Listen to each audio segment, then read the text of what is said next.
What if the greatest prison humanity ever built has no walls, no bars, and no guards, only thoughts? Every day, millions wake up already defeated, not by circumstances, but by the silent voice inside their own heads. This is not a story about violence, wealth, or fame.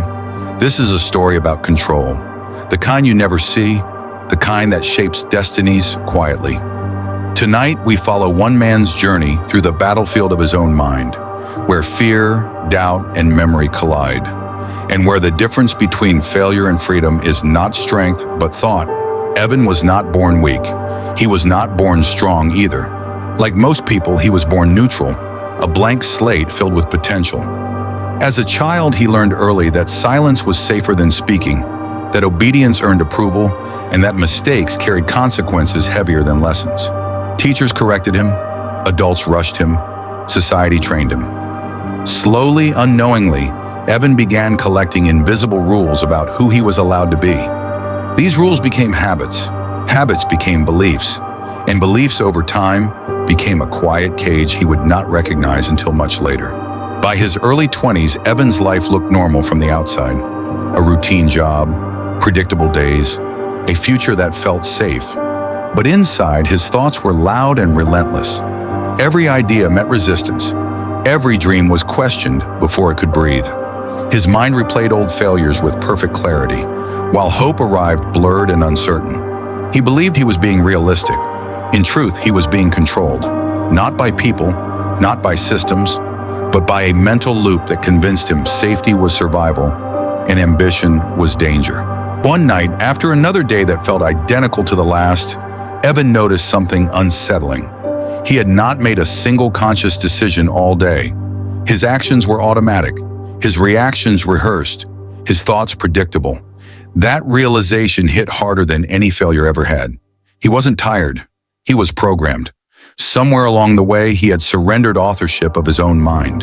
The same voice that once protected him as a child was now sabotaging him as an adult. And for the first time, he questioned it. Evan began observing his thoughts instead of obeying them. He noticed how fear disguised itself as logic, how doubt pretended to be wisdom, how comfort masqueraded as happiness. Each negative thought followed the same pattern: predict disaster, exaggerate risk, demand inaction. It wasn't truth, it was conditioning.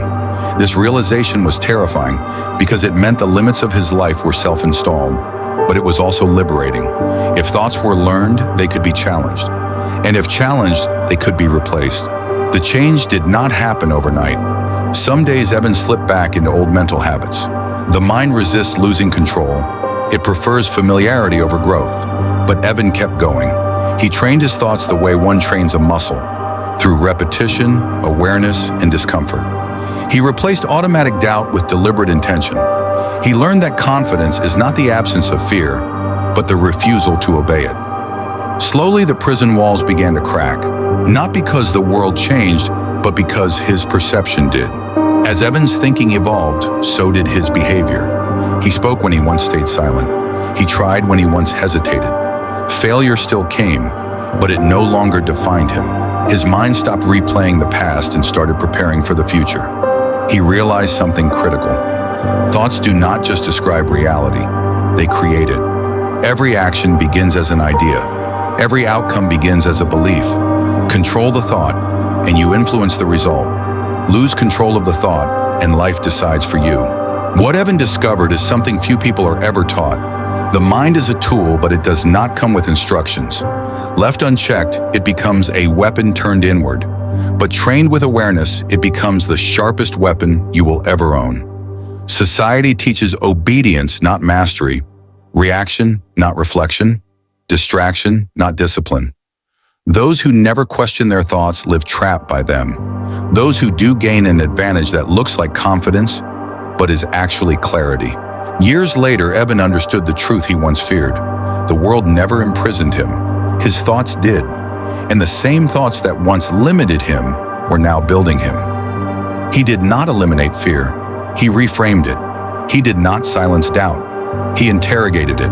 His mind became a strategic ally instead of a hostile environment. The difference between his old life and his new one was not luck, talent, or timing.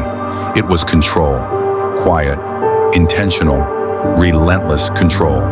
Your mind is either your prison or your weapon, but it cannot be both. Every belief you accept without question shapes your future without permission. Every thought you repeat becomes a command your brain obeys. The question is not whether your mind is influencing your life, it always is. The question is who is in control, because the moment you stop letting thoughts happen to you and start directing them, you stop surviving and start designing your life. And that is the most dangerous freedom of all. If this story resonated with you, leave a like and subscribe for more. Until next time, keep moving forward.